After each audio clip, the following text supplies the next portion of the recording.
प्रिय विद्यार्थियों, आप सभी का स्वागत है आज के इस ऑनलाइन सेशन में। हरियाणा सरकार की उच्चतर शिक्षा विभाग द्वारा एक पहल की गई है, जिसके अंतर्गत इस महामारी के काल में सभी कक्षाओं के विद्यार्थियों को पाठ्य सामग्री ऑनलाइन उपलब्ध कराने का एक संकल्प लिया गया है। एक नई पहल प्रारंभ की गई है। इसी के अंतर्गत महर्षि दयानंद विश्वविद्यालय से संबद्ध जो महाविद्यालय है, उनमें बीए तृतीय वर्ष के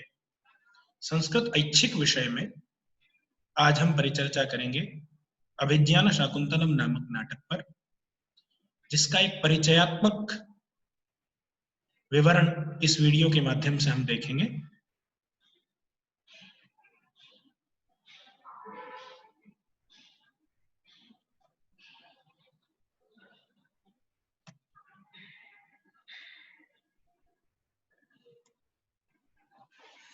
जैसा कि आप सब जानते हैं, अभिज्ञान शाकुंतलम नामक नाटक महाकवि कालिदास द्वारा प्रणीत संस्कृत साहित्य का एक उत्कृष्ट नाटक है, जिसके अंतर्गत महाकवि कालिदास ने शकुंतला एवं दुष्यंत, राजा दुष्यंत की कथा का वर्णन किया है। यदि हम बात करें महाकवि कालिदास के संदर्भ में, तो संस्कृत साहित्य क्या प्राचीन समस्त साहित्यकारों का एक बहुत ही अज्ञात पहलू ये है कि वो अपने विषय में परिचर्चाएं बहुत कम करता है। जितने भी ग्रंथ लिखे गए हैं, जितने भी काव्य लिखे गए हैं, महाकाव्य लिखे गए हैं, उन कवियों ने, उन लेखकों ने अपने विषय में परिचर्चाएं नहीं की हैं। इसके मूल में एक प्रवृत्ति मानी गई। मनुस्मृति में ऐसा कहा गया कि आत्मनाम गुरोर नाम नामाति कृपणस्य च श्रेयस कामो न गृह्णीयात् ज्येष्ठापत्ति कलत्रयो, कि जो व्यक्ति अपने श्रेय की कामना कर रहा है, जो व्यक्ति चाहता है कि उसकी उन्नति हो, उसे अपने विषय में, अपने गुरुजनों के विषय में, अपने बड़ों के विषय में, और कोई अति कंजूस, अति कृपण कोई व्यक्ति है उसके विषय में, अपने ज्येष्ठ पुत्र के विषय में और कलत्र अर्थात अपनी पत्नी के विषय में परिचर्चा नहीं करनी चाहिए, उनका नाम नहीं लेना चाहिए। इसी परंपरा के अनुसरण में जितने भी प्राचीन लेखक हुए हैं, उन्होंने अपने विषय में चर्चा कहीं नहीं की है, लेकिन फिर भी अन्य स्रोतों से कुछ जानकारियां उपलब्ध होती हैं। महाकवि कालिदास के संदर्भ में यदि हम देखें तो उनका जन्म कहाँ हुआ, किस कुल में वो उत्पन्न हुए, किस कालखंड में वो उत्पन्न हुए, इन सारे विषयों पर अलग अलग संदर्भों में इतिहासकारों ने बड़ी चर्चाएं की हैं। अनेक मत उनके काल के संदर्भ में सामने आए। कुछ लोग उन्हें 6ठी शताब्दी में मानते हैं, तो कुछ 2री शताब्दी में मानते हैं, तो कुछ प्रथम शताब्दी में मानते हैं, प्रथम शताब्दी ईसा पूर्व में भी मानते हैं। तो अनेक साक्ष्यों के आधार पर, दूसरे ग्रंथों के आधार पर, जहां जहां उनका नाम उल्लेख किया गया है, उन आधारों पर यह कहा गया कि कालिदास इन इन कालखंडों में हो सकते हैं। लेकिन यहां भी एक थोड़ा सा जो संदेह है वो इस वजह से है कि कालिदास क्योंकि बहुत प्रसिद्ध हो गए थे, तो जो उनके बाद वाले कुछ कवि थे, उन्होंने भी अपने नाम को के साथ उपनाम लगाना, एक उपनाम के रूप में कालिदास शब्द को यूज करना प्रारंभ किया। इस कालिदास शब्द के प्रयोग ने विद्वानों के अंदर बड़ा संदेह पैदा किया, बड़ा संशय पैदा किया कि वास्तविक कालिदास कौन है और किस कालखंड में पैदा हुए। जैसे हम अगर उदाहरण के रूप में देखें तो हिंदी साहित्य के एक प्रसिद्ध कवि जयशंकर प्रसाद अपने नाटक स्कंदगुप्त में जब कालिदास के संदर्भ में चर्चा करते हैं, तो वो कालिदास को स्कंदगुप्त का समकालीन मानते हैं, उनका मित्र मानते हैं, और ये मानते हैं कि मेघदूत जो कालिदास ने लिखा, वो उस मेघदूत की रचना स्कंदगुप्त की विजय के लिए, उसकी सेना को कश्मीर तक पहुंचाने के लिए की गई थी, और एक प्रेम के, एक श्रृंगार के, एक ग्रंथ के रूप में वास्तव में कोड भाषा में, गुप्त भाषा में यह संदेश दिया गया था कि सेना इन इन मार्गों से जा सकती है। ऐसा उनका मत है। अनेक इतिहासकारों ने और अन्य मत उपस्थित किए हैं, लेकिन सबसे अधिक प्रचलित जो मत कालिदास के काल के संबंध में हुआ वो प्रथम शताब्दी का हुआ। तो प्रथम शताब्दी में कालिदास को विद्वानों ने प्रायशः स्वीकार किया। इसके बाद यदि हम देखें कि वो किस स्थान पर पैदा हुए, तो इसमें भी बड़ा विभेद है। कुछ लोग उन्हें कश्मीर का मानते हैं और कुछ लोग उन्हें उज्जैन का मानते हैं। कश्मीर के संदर्भ में जो विद्वान मानते हैं वो अपने मतों से स्थापित करते हैं कि उन्होंने कुमार संभव आदि में कैलाश का जो वर्णन किया है, शिव के प्रति जो आस्था प्रकट की है, तो वहां से उन्हें काश्मीरी मानते हैं। लेकिन मेघदूत में उन्होंने जो उज्जैनी के प्रति विशेष आस्था दिखाई है, विशेष स्नेह दिखाया है, तो वहां से कुछ लोग उन्हें उज्जैन में उत्पन्न हुआ मानते हैं। तो ये विषय थोड़ा सा संदेहों से घिरा हुआ है कि कालिदास कहाँ उत्पन्न। तथापि कालिदास एक प्रसिद्ध महाकवि है और कालिदास की इसी प्रसिद्धि का लाभ उठा करके अन्य अनेक लोगों ने अपने नाम के साथ कालिदास लगाना प्रारंभ किया। और ये कोई बहुत बाद में नहीं हुआ। 9वीं शताब्दी में जब 9वीं 10वीं शताब्दी में जब राजशेखर ने काव्य मीमांसा लिखी, तो वहां तक उन्हें भी 3 अलग अलग कालिदासों के विषय में जानकारी थी, जैसा आप स्क्रीन पर देख पा रहे हैं। राजशेखर ने काव्य मीमांसा में एक श्लोक लिखा, एको न जीयते हंत कालिदासो न केनचित् श्रृंगारे ललितोद्गारे कालिदास त्रयी किमिर। कि हम एक ही कालिदास को भी कोई जीत नहीं पा रहा था। किस चीज में? श्रृंगार के विवरण में और भाषा लालित्य के विवरणों में। अर्थात उनका श्रृंगार का जो वर्णन है, उनके नाटकों में, उनके साहित्य में, उनके महाकाव्यों में उन्होंने श्रृंगार रस का जो परिपाक किया है, जो विवरण किया है, विवेचन किया है, और जो उनका भाषा लालित्य है, जो उनका अलंकार सौंदर्य है, उस लालित्य में भी एक ही कालिदास को कोई जीत नहीं पा रहा था। तो 3 कालिदासों से कौन जीत पाएगा, ऐसा राजशेखर कहते हैं। तो ये एक माइनस पॉइंट से हम कह सकते हैं कि अपना विवरण न करने के कारण, अपना विवेचन न देने के कारण, अपने विषय में गोपनीयता रखने के कारण से बाद में साहित्य चोरी और बाद में साहित्य की जो श्रेष्ठता है, उसकी जो प्रामाणिकता है, उसे स्थापित करने में बड़ी आशंकाएं उत्पन्न हो जाती हैं। तथापि प्राचीन परंपरा जो थी उसमें कवि अपना विवेचन, अपना वर्णन नहीं करते थे। तो इस परंपरा का ही निर्वहन कालिदास ने किया। उन्होंने अब स्वयं अपना वर्णन नहीं किया है, अतः उनके विषय में जो इतिहास उपलब्ध है वो सब का सब अनुमान प्रमाण पर आधारित है। अब यदि महाकवि कालिदास की कृतियों के संदर्भ में यदि बात करें, तो इसमें भी क्योंकि अनेक कालिदास हैं, उन्होंने सबने अपनी रचनाएं कालिदास के नाम से लिखी हैं, तो इसलिए यहां भी अनेक संशय उत्पन्न हुए कि महाकवि वास्तविक कालिदास ने किन किन काव्यों की रचनाएं की। इस पे बड़ा मंथन हुआ और विद्वानों ने 6 कृतियों को निर्विवाद रूप से तथा 7वीं कृति को थोड़ा सा विवादों के साथ उनके परिहार करते हुए 7 कृतियां महाकवि कालिदास की प्रमुख रूप से स्वीकार की हैं, जिनमें 2 महाकाव्य हैं, 2 गीति काव्य हैं तथा 3 नाटक हैं। 2 महाकाव्यों में रघुवंश, जिसमें उन्होंने रघुकुल का वर्णन किया, विवेचन किया, रघुकुल के अनेक राजाओं का उन्होंने वर्णन किया, उनके जीवन चरित्र, और मुख्य रूप से श्री राम का भी उन्होंने वर्णन किया है। रामायण की कहानी, उससे पूर्व में रघु की दिग्विजय, उनसे भी, है ना। तो ये सारा रघुवंश का जो विवेचन है वो रघुवंश महाकाव्य में हुआ। कुमार संभव में कुमार कार्तिकेय की उत्पत्ति का विवेचन हुआ, उसमें शिव और पार्वती के विवाह का विवेचन हुआ, और जो वर्णन हुआ उसमें ही कुमार की उत्पत्ति तक का विवेचन। इस महाकाव्य के संदर्भ में भी ऐसा माना जाता है कि इसकी संपूर्ण रचना कालिदास कृत नहीं है, तथापि विद्वानों ने इसे महाकवि कालिदास द्वारा रचित स्वीकार किया। इसके बाद यदि हम गीति काव्यों की बात करें, तो मेघदूत उनका प्रसिद्ध गीति काव्य है,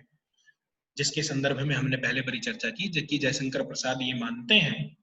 कि रघुवंश की जो रचना हुई है वो स्कंदगुप्त की सेनाओं को कश्मीर तक शकों पर, खूणों पर विजय प्राप्त कराने के लिए भेजने का एक छद्म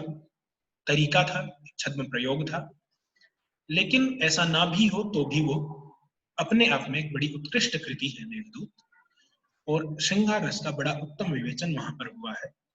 विप्रलंभ श्रृंगार का, कि वियोग में एक प्रेमी की क्या दशा होती है,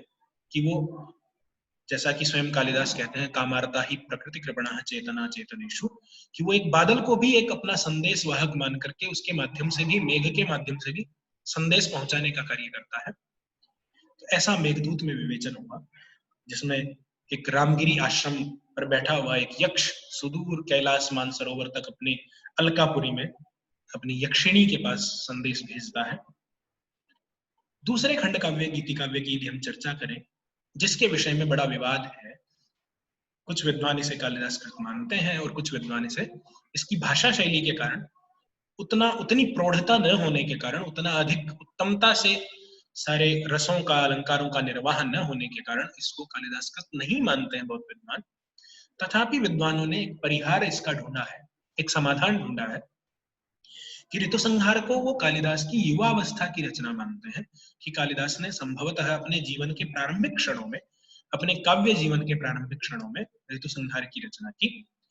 तो इसलिए ऋतुसंहार में उतनी प्रौढ़ता नहीं है, ऐसा विद्वानों ने समाधान किया, और ऋतुसंहार को भी महाकवि कालिदास का माना जाए। अब यदि हम नाटकों की बात करें तो 3 नाटक महाकवि कालिदास के प्रसिद्ध हुए, जिनमें मालविकाग्निमित्रम, विक्रम और वशीयम, और आज का जो हमारा विषय है अभिज्ञान शाकुंतलम। मालविका और अग्निमित्र की कहानी मालविकाग्निमित्रम में है, और विक्रम के अर्थात पुरुरवा और उर्वशी का जो संवाद प्राचीन ग्रंथों में मिलता है, उसी को विक्रम और वशीयम के नाम से नए ढंग से प्रस्तुत किया है कालिदास ने। और उनका जो सर्वप्रसिद्ध नाटक हुआ,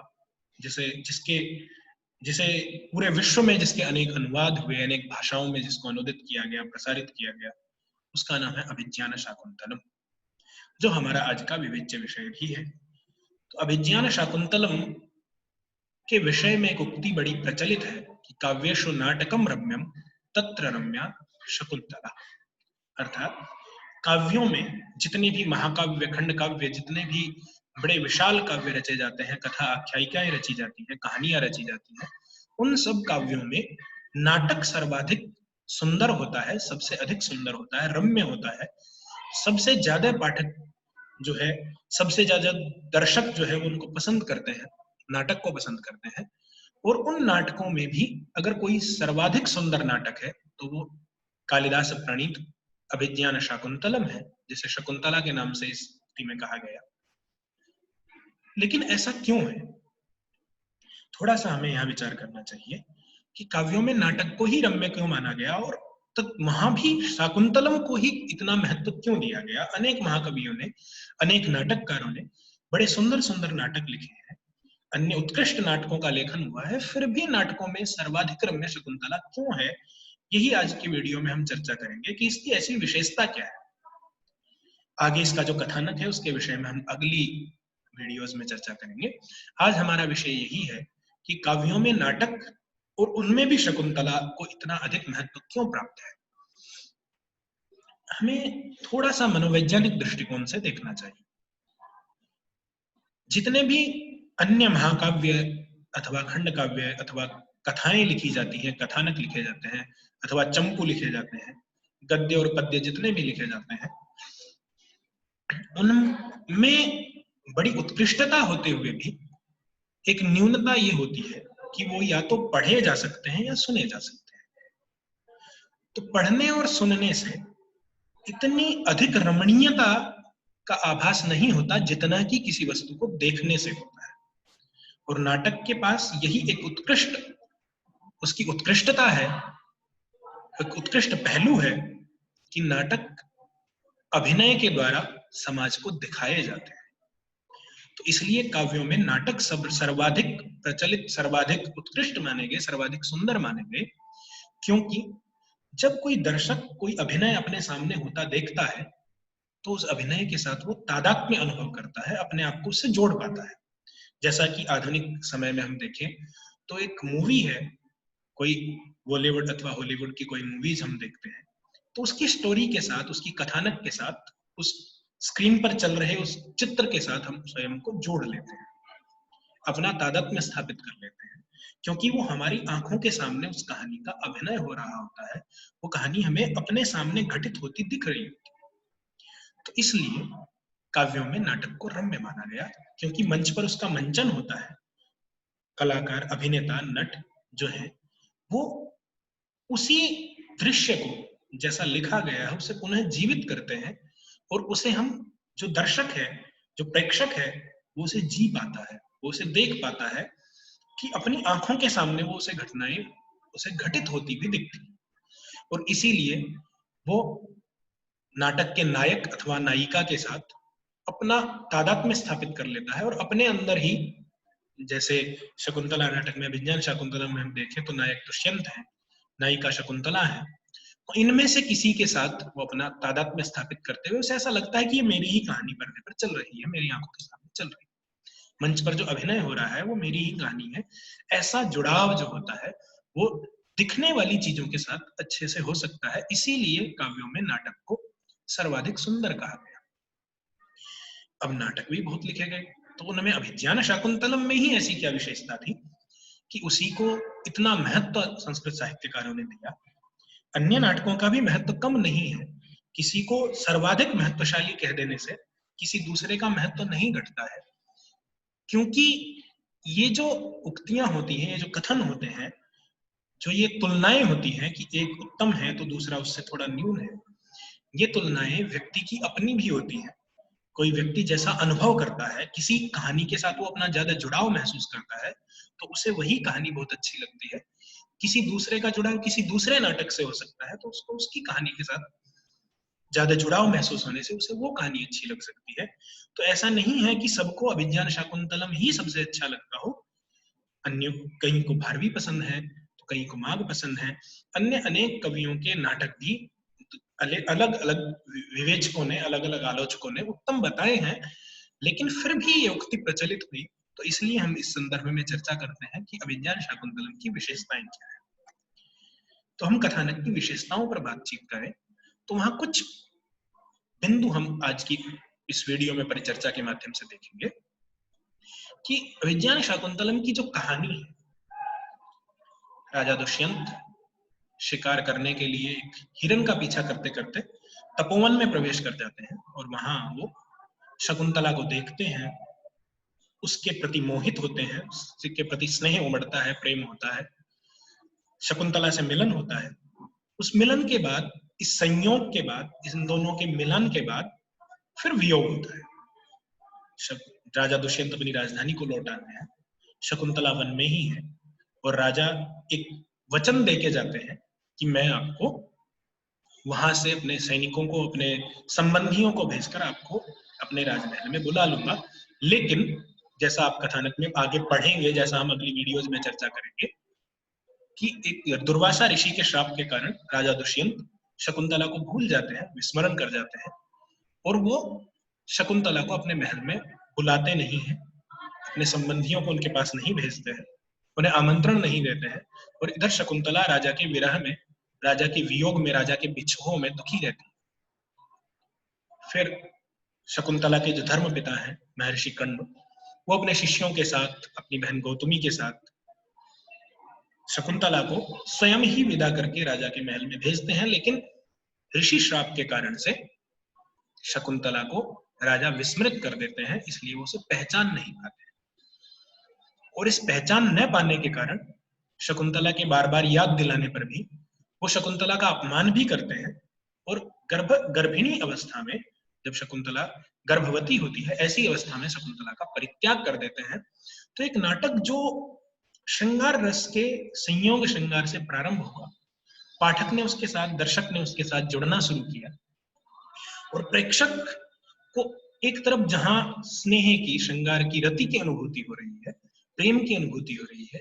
उसमें अचानक से विप्रलंभ श्रृंगार ऐसा उत्पन्न होता है, वियोग ऐसा उत्पन्न होता है कि जो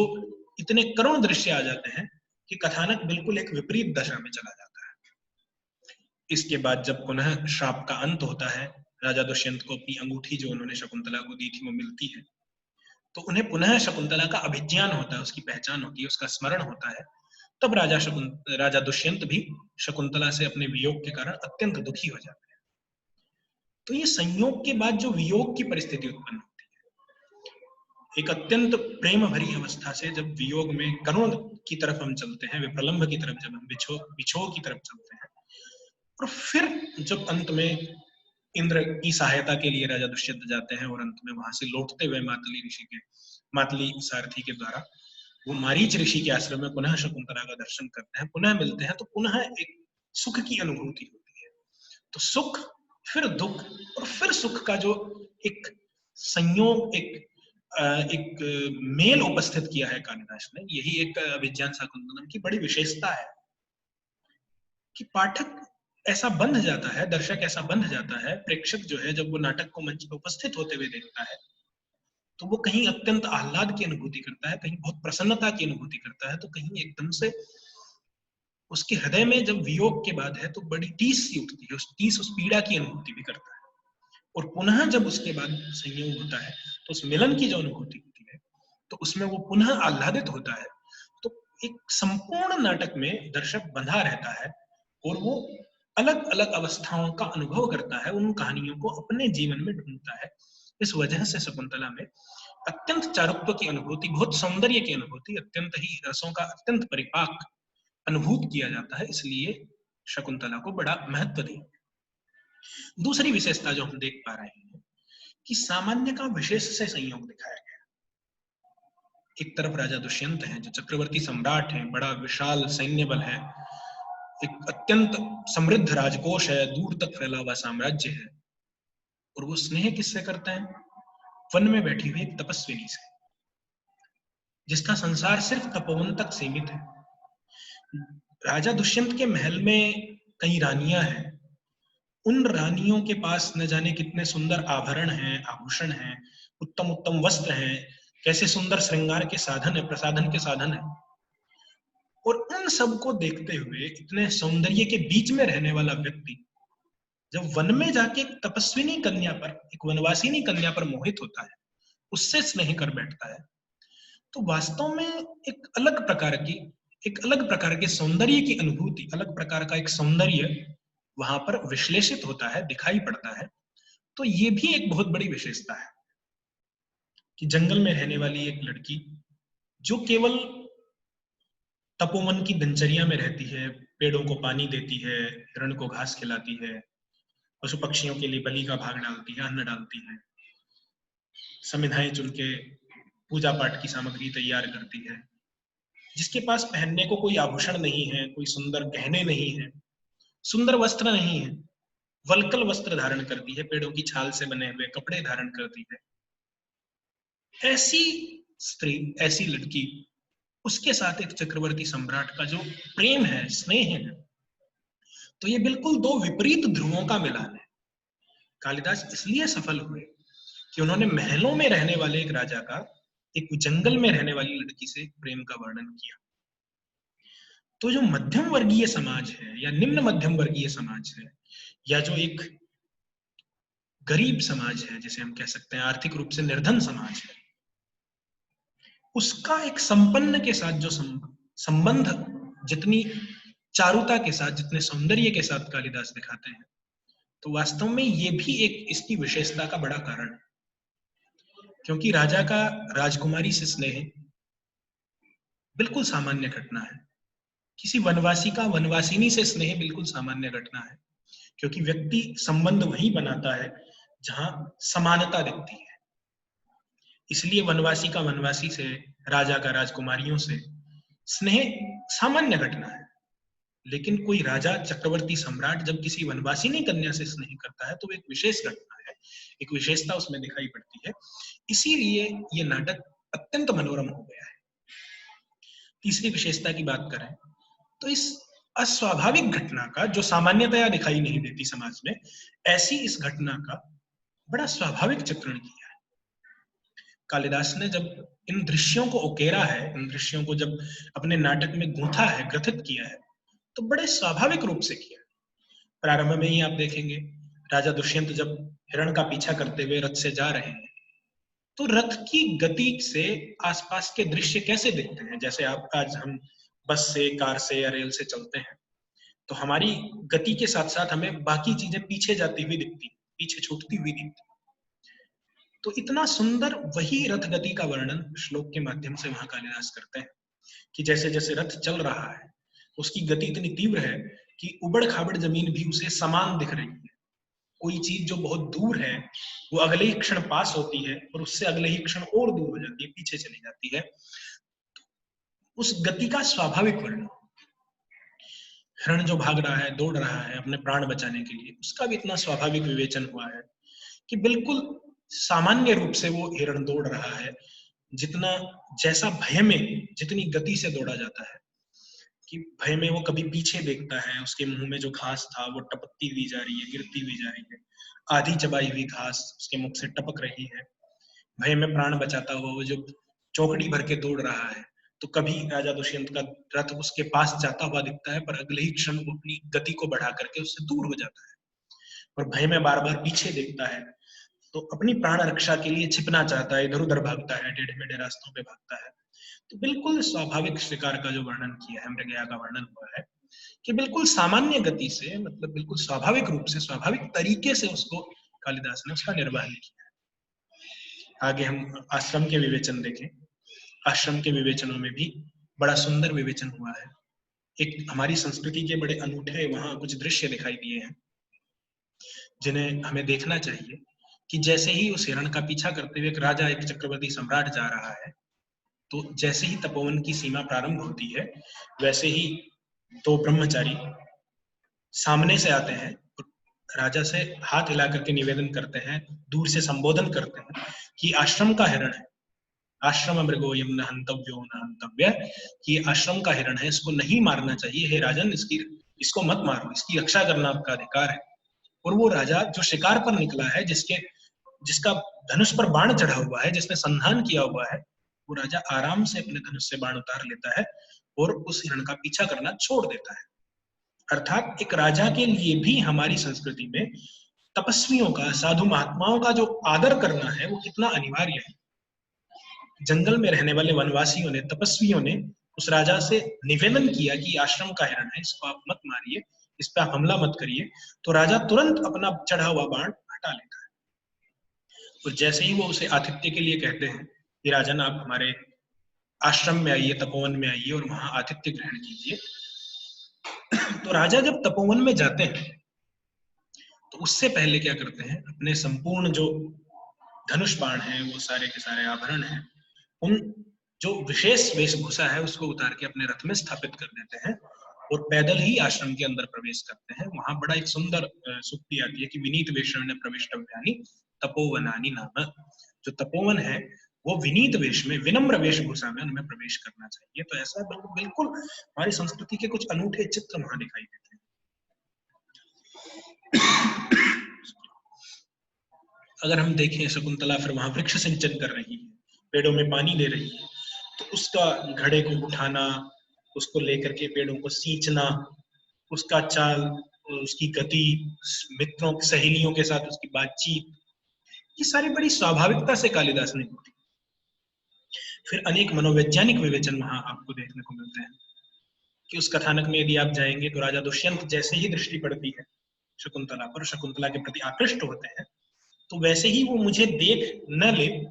इसलिए पेड़ के पीछे छिपते, अपने आप को सामने प्रकट नहीं करते, अपने आप को सामने प्रकट करके उसकी स्वाभाविकता में खलल नहीं डालना चाहते, कि क्योंकि उन्हें वो उसी रूप में, उसी वेश में प्रिय लग रही है, उत्तम लग रही है। उस वेश से ही उस राजा दुष्यंत का आकर्षण हुआ है, उस स्वाभाविकता से, उस भोलेपन से आकृष्ट हुए हैं राजा दुष्यंत, उस भोलेपन के प्रति खिंचा हुआ है, तो वो उस भोलेपन को खत्म नहीं करना चाहते, चुपचाप उसे दूर से देखते रहना चाहते हैं, लंबे समय तक उस भोलेपन में खोए रहना चाहते हैं। इसलिए राजा दुष्यंत छिप करके शकुंतला को देखते हैं। फिर धीरे धीरे अपने मन में कल्पनाओं के जाल बुनते हैं, धीरे धीरे संबंधों पर यह भी विचार करते हैं कि इससे मेरा संबंध हो सकता है कि नहीं हो सकता है। फिर मन में ही अपनी कल्पनाएं भी करते हैं कि हाँ ये मेरे लिए उपयुक्त है, ऐसा चुनाव भी करते हैं। तो बिल्कुल स्वाभाविक रूप से जो अवस्था किसी सामान्य व्यक्ति की इस प्रेम में, इस आकर्षण में पड़ने के बाद होती है, वैसा बिल्कुल स्वाभाविक चित्रण कालिदास ने उसका निर्वाह किया है। राजा दुष्यंत को भी वैसा ही बिल्कुल स्वाभाविकता के साथ परोसा। वहां कोई राजाओं जैसी हट नहीं है कि मुझे जबरदस्ती शकुंतला को पाना है और मैं जैसा कह दूंगा मैं राजा हूँ, मेरा वचन कौन टाल सकता है, ऐसा कोई दुराग्रह नहीं है, कोई हट नहीं है वहां। बिल्कुल सामान्य रूप से, सामान्य तरीके से राजा दुष्यंत को बिल्कुल एक स्वाभाविक सामान्य प्रेमी के रूप में दिखाया। फिर जब वो मिलते हैं तो उस मिलन में भी कैसे दोनों एक दूसरे से नजरें चुरा के बात करते हैं, सहेलियों के बहाने से बात करते हैं, और सहेलियां इस दृश्य को कैसे समझती हैं, तो बिल्कुल स्वाभाविकता का विवेचन हुआ है, एकदम से मनोविज्ञान का उत्कृष्ट, प्रेमी और प्रेमिकाओं के मनोविज्ञान का एक उत्कृष्ट चित्रण एक महाकालिदास करते हैं। तो ऐसी अनेक विशेषताएं हैं जिनके कारण से कालिदास इस नाटक को ऐसा बनाने में समर्थ हुए हैं, जिसके विषय में हम पीछे देख रहे थे कि काव्येषु नाटकम रम्यम तत्र रम्या शकुंतला, कि शकुंतला जो है वास्तव में काव्यों में बिल्कुल एक अलग तरह का नाटक बन पड़ा है। एक उस अत्यंत चारुता का निर्वाह वहां पर दिखता है, और बिल्कुल स्वाभाविकता के साथ कालिदास इन विशेषताओं का निर्वहन करते हैं। इसीलिए